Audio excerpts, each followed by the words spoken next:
Hi, this is Presh Talwalkar. We'll start out the proof by noticing that 2 squared is equal to 2 plus 2, or we're adding 2 to itself for a total of 2 times. This pattern is true for other numbers. When we have 3 squared, that's the same as adding 3 to itself for a total of 3 times. Similarly, 4 squared is equal to 4 added to itself for a total of 4 times. In general, x squared is equal to x added to itself for a total of x times. This is the equation that will be the basis for our paradox. We'll start out with x squared is equal to x added to itself for a total of x times. Now we're going to use some calculus. We're going to take the derivative of each side. The derivative of x squared is equal to 2x. On the right-hand side, the derivative of x is equal to 1. The derivative of x again is equal to 1. And then we keep adding this, so each time we add a 1 to the derivative of x. And we do this for a total of x times. If we add 1 to itself, a total of x times, we find that 2x is equal to x. And this is a problem because this has to be true for every value of x. So it doesn't matter if we put x equals 1, x equals a half. We end up with the result that 2 is equal to 1. And this is strange because it seems like every step we've done has been valid, but we've come to a contradictory result. So can you figure it out?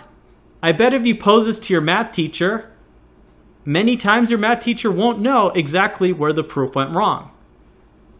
But I'm going to show it to you so that you can explain to your teacher why this proof isn't correct. The beginning equation is correct. X squared is equal to x plus itself, a total of x times. When we take the derivative of x squared, we get 2x. That's correct. But the mistake comes at this step. When we take the derivative of x added to itself x times, we cannot simply add each term one by taking the derivative. And there's a reason for this. When we add x to itself, a total of x times, this is not a simple linear equation where we take the derivative of each term.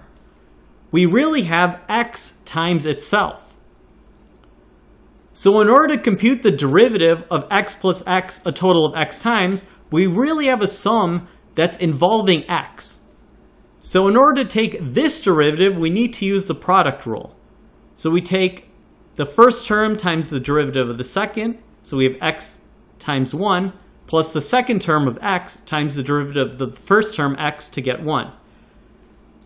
When we do it this way, we find that 2x is equal to 2x. And of course, this is true. And so there's no paradox at all here. There's no contradiction. So the problem in the proof is you can't simply take the derivative of each term because it's not a simple linear expression. It's an expression of x that involves a total of x times. I hope you like this video. Please subscribe to my channel. I make videos on math and game theory. You can catch me on my blog, Mind Your Decisions. You can also follow that on Facebook, Patreon, and Google+. You can also catch me at Presh Talwalkar on Twitter, Instagram, Tumblr, and Pinterest. And please check out my books. I've written some pretty cool books about math. I think you'll enjoy them. There's some mental math tricks, some math puzzles, and there's a bunch of game theory as well. So check it out. There's a link in the video description, and thanks for watching.